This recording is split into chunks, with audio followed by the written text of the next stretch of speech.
আমার নাম কল্যাণ বিশ্বাস। তুমি কোথায় থেকে এসছো? আমি নদীয়া জেলার কৃষ্ণগঞ্জ থানার অন্তর্গত সুকান্তপুলি গ্রাম থেকে এসেছি।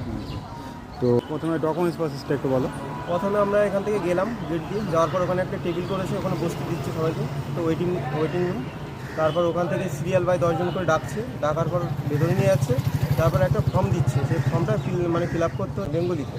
ওটা ফর্মটা ফিল আপ করার পর ভেতরে ডকুমেন্টস ভেরিফিকেশনের জন্য ডাকছে, তারপরে ইন্টারভিউর জন্য ডাকছে।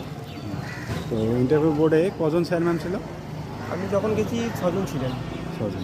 তো তোমাকে কিরকম কোশ্চেন করা হয়েছিল?